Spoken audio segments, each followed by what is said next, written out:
Dito sa video ay tuturo ko po sa inyo kung ano pong mga halaman, no, pwede ho nating itanim sa ganitong panahon na mainit. So yun, para meron ho tayong pag-aabalahan habang tayo ay nasa ating lugar, sa ating bahay, sa ating tahanan, no, o sa ating garden, o sa ating farm.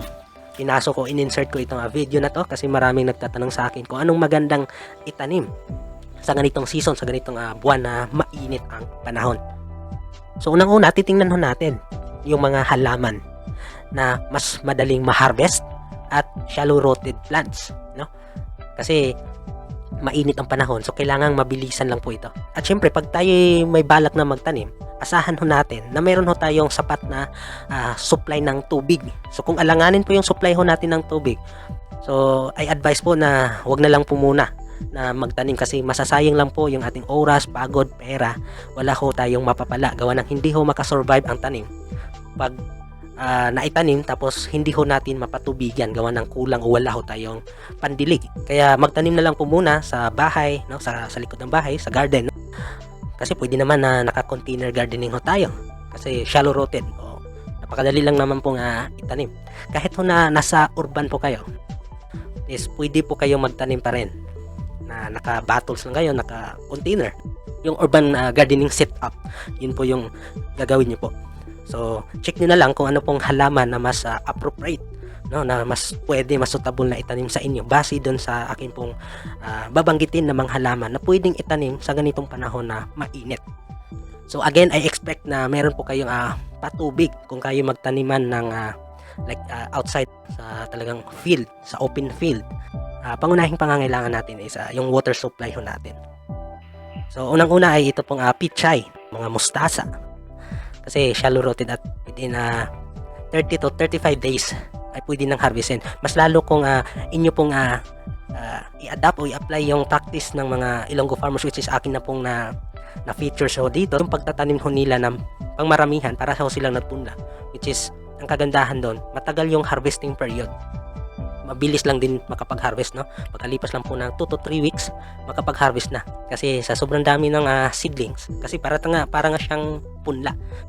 Kung ano muna yung maunang lumaki, yun po yung harvestin.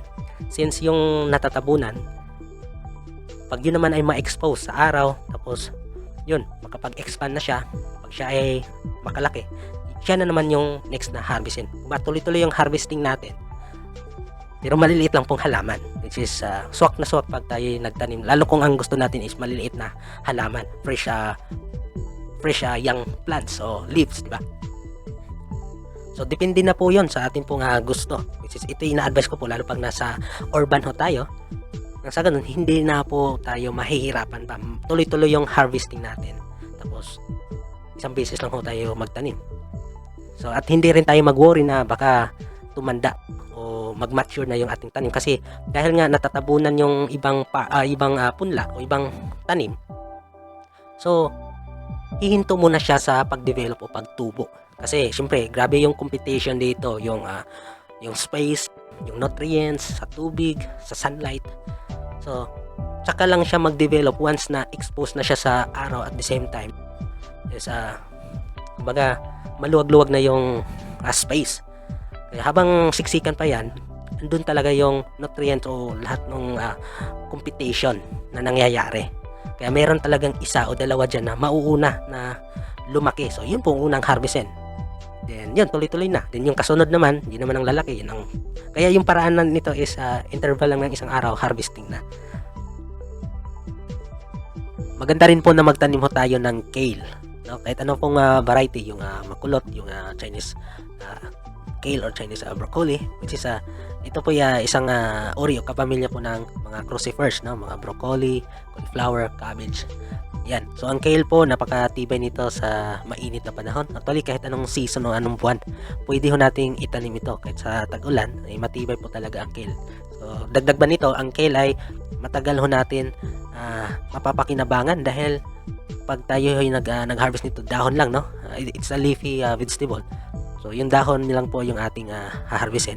So yun po yung ating pwede nating gulayin, pwede nating gawing juice, no? I-blend natin, isama sa ibang mga gulay like pepino, carrots, no? O beets. And then mataas ho sa vitamins ang kale. Tinatawag nga itong superfood. dahil nga ho sa taglay nitong mga nutrition value nito na maganda ho sa katawan ho natin, lalo na sa vitamin C, which is kailangan ho natin yan ngayon para mapalakas yung ating immune system, no, against ditong sa coronavirus. At ganoon din po sa ibang crucifers like cauliflower, broccoli, and cabbage. Mataas din po sa vitamin C. But then yung mga halaman na yon ay kailangan po na medyo malamig-lamig yung temperatura. So hindi po kakayanin pag magtanim mo tayo ng ganitong panahon na mainit. Kaya kale na lang ho yung atin pong itanim. At yun, isama ho natin sa ating listahan. Maaari din po tayo magtanim ng lettuce kasi ang lettuce nga naman napakadali lang ho harvestin, no? After 3 weeks o isang buwan pinakamatagal ay pwede na ho nating harvestin. Habang bata pang lettuce, mas masarap itong kainin. So yun nga lang, kailangan ho nating i-consider yung sobrang mainit ang panahon, dahil pag masyadong mainit nga naman, maapektuhan po yung lasa ng ating lettuce, no? Papait po yung lasa. Kaya mas advantage kung meron ho tayong greenhouse. Sa ganun control po yung temperatura, no? Mababawasan po yung sobrang init. Sa ganun hindi ho maapektuhan yung pagtubo at saka yung lasa, no? Yung quality. Ngayon kung wala ho tayong greenhouse, pwede naman po tayong magtanim pa rin doon sa open field. Basta meron ho tayong pang cover dito tulad ng shed net like 50% or 70% para mabawasan ho talaga yung init, no? Maliliman po yung ating lettuce. And then maintain po talaga sa pagdilig, no? Iwasan na matuyuan po yung lupa. Next ay itong radish. Kasi radish is may 50-55 days, no? 2 buwan. Ay pwede na ho siyang ma-harvest. And then tolerant din ito sa init, no? Ganon din ang carrots. Although ang carrots aabutin siya ng 80-85 days, may 90 days, no? Pero shallow rooted pa rin ito. Kailangan lang talagang moist kasi gusto ng mga halaman nito ang warm environment. Pero laging may moist yung lupa para yun sa pag-develop nung yung laman. Kaya continue pa rin yung ating pagdidilig. Kaya hindi pwedeng wala tayong pandilig dito, no? At matibay din ito sa mga insekto.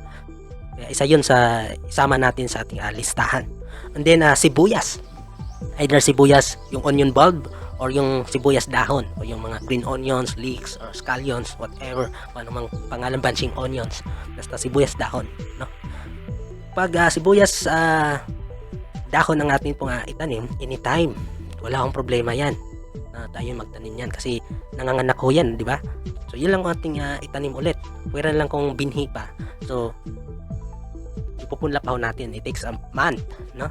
Bago tayo makapag-transplant din. Ano po yun? Sensitive pa siya kasi maliit pa siya. So kailangan ho talaga maintain yung pagpatubig. So yun po, at madali lang naman siyang buhayin, no? Kung meron na tayong existing na tanim ng sibuyas, tapos kung meron na itong yung anak na, no? Yun na lang kunin natin at yung ating itanim, which is napakatibay nito sa mga sakit, no? At sa mga insekto. Ngayon kung ang itatanim ho natin is onion bulb, yung nagkakalaman ho talaga. So yun, gusto rin kasi nito na mainit ang panahon, no? Kaso nga lang medyo matagal-tagal, no? Although nga matibay nga ho siya sa mainit na panahon, pero kailangan pa rin laging napapatubigan, nadidiligan, laging may moist yung lupa. Lagi lang ho nating iisipin na wag ho nating hayaang matuyuan po yung lupa ng ating tanim. Yun lang po ang pinaka-guide. Kung inyo pong tinatanong kung anong oras o ilang beses so tayo magdidilig, so yun lang po, no? Nasa lupa po yung natin, yung guide natin. Lagi ho nating i-check yung lupa. Before pa matuyuan o mag-dry yung lupa is makapagdilig na ho tayo. Hindi po maapektuhan yung growth and development ng ating tanim. By the way, yung sa sibuyas dahon, pwede ho nating itabi o isingit lang yan, no? Mga intercrop lang ho natin sa plat, no? O itabi ho sa ating mga tanim kasi insect pest repellent po to. So nakatulong po siya para maitaboy po yung mga insect pest sa ating halaman. Like sa carrots, pwede ho nating itabi yan kasi nare-repel niya yung major pest ng carrot, yung carrot fly, no? Then sa mga ibang halaman natin, so nakatulong siya para lalo na sa mga small and sucking insects. So, yun. So kahit saan, pwede ho nating itanim yung sibuyas dahon. Pwede nating itabi sa lito, sa pichay. Yun, as a companion planting, yeah? Lalo kung organic yung approach ho natin sa ating pagtatanim. So maganda rin pong itanim ang kangkong, no? Yung upland kangkong o yung Chinese kangkong. Yun, Kasi madali lang din siyang harvestin, and then napaka tagal ang buhay din ng kangkong, no? Nasa atin na 'yun kung after ng like isang buwan is bunutin na natin lahat or putol-putulin lang ho natin. So what I did always dun sa garden is pinuputol-putol ko lang para talagang mag-sprout siya ulit, no? Pero pag commercial, no, o yung talagang pang production yung target natin, ang ginagawa ho lagi ng mga nagtatanim ng kangkong is sinasama nilang binubunot yung puno, yung ugat. Kasi nga po pagdating sa market, mas mabenta po yun, no? Kasi kitang-kita ng mga tao na talagang sadya siyang tinanim from the seeds, no? And then pwede ho tayong magtanim din ng mais, lalo-lalo na ang sweet corn. Yun, napaka-sweet. Kasi ano yan, 65 o 70 days makapag-harvest na. Since complete stage po ito ng isang halaman, no, dadaan po siya sa vegetative, flowering, and fruiting. So kailangan na talaga ng sapat na tubig, no, and nutrients. Again, pag alanganin ho tayo sa tubig, ay huwag na lang muna tayo magtanim nito. But then napaka gandang option, no, at isa sa ilagay ho natin sa ating listahan kung tayo nagtatanim outside o open field, ito pong sweet corn. Ang kagandahan din sa sweet corn is makatulong siya para ma-minimize yung soil borne diseases, no?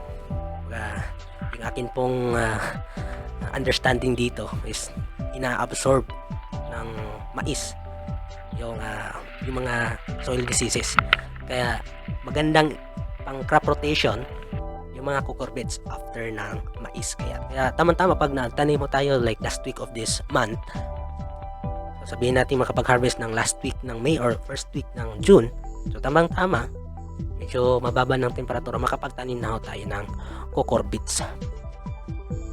Speaking of cucurbits, no, ay iwasan muna nating magtanim po ng mga cucurbits plants, no, crops sa ganitong buwan na mainit, no, ang panahon. Kasi napaka-sensitive nito pagdating sa sobrang init, at saka marami na kasing insekto like aphids, thrips, whiteflies, yung mga nabanggit kong insekto, mga carrier po ng virus yan. So yan, virus na naman. Wala hong gamot, wala pong pang chemical control para sa mga viruses, no? So kailangan lang kontrolin natin yung mga insekto. Kaso yung mga insekto na yan, pag ganitong panahon, sobrang dami nila, ang hirap din kontrolin. Gagastos tayo ng malaki pag tayo gumagamit ng chemical products. Chemical company lang ang yayaman dyan. Kaya hanggat maaari, iwasan na natin. Pwera na lang kung yung lugar nyo is parang isolated area, which is wala pang nagtanim ng cucurbits, no? Maganda yung patubig, and then eligible ka din talaga sa pagtatanim kung anumang cucurbit plants ang inyo pong itanim. Okay lang tayo magtanim bandang January, February, basta ang harvesting is March. Pero yung magtanim ng March, April, wag na po, kasi masasayang lang po yung ating pinagpaguran, lalo na masasayang lang yung ating kapital.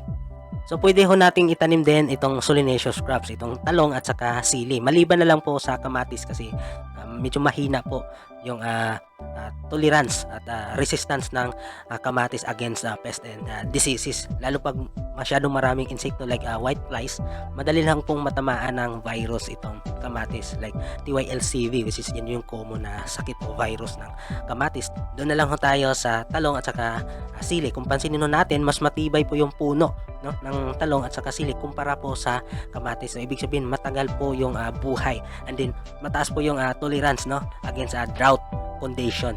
At na mainit ang panahon, kaya ho nitong mag-survive. And based on my personal experience, matibay po yung mga green na talong natin pong itanim sa ganitong pong panahon na mainit, na talagang matibay. At isa pa sa kagandahan doon ay less po yung infestation ng shoot and fruit borer doon po sa talong.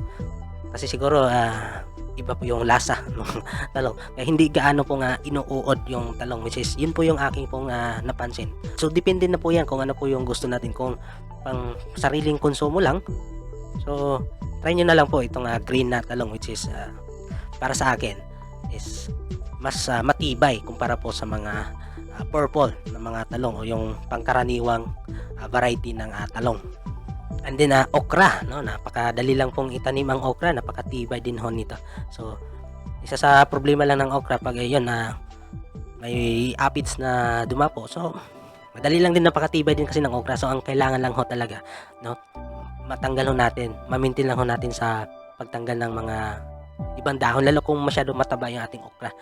So yun, pagdating sa init, napakatibay nito. Kahit nga hindi ho madiligan ang okra, survive pa rin. Pero syempre, kung gusto ho natin na magiging maganda yung performance, so kailangan kasama yon sa atin pong maintenance, no? Yung palaging pagdidilig, pag-apply ng tubig sa ating pong mga tanim.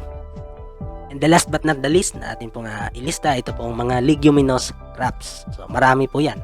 Sitaw, bataw, patani, singkamas, sigarilyas, marami na. Munggo, yun, soybeans. Depende kung ano po yung gusto natin na itanim.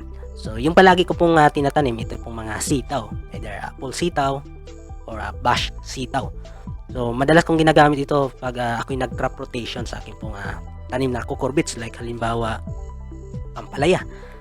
Kasi nga hindi naman po tayo pwedeng tuloy-tuloy sa pagtanim ng same plant like ampalaya, tapos andun po yung trellis. So doon ko pinapagapang yung sitaw doon sa trellis. So ang kagandahan doon, no, nakaka-relax yung lupa. So yung mga insekto at mga sakit doon sa ampalaya, so hihinto, mawawala. Dahil iba na pong halaman yung tinanim, like itong sitaw. So nakatulong para ma-recondition po yung lupa. So napakinabangan din yung trellis na akin pong ginawa. And then after ng sitaw, so pwede ulit ako magtanim ng ampalaya o iba pong cucurbits like opo, patula o ano pa man. Bukod pa sa sitaw, nagtatanim din ako ng yung Baguio beans.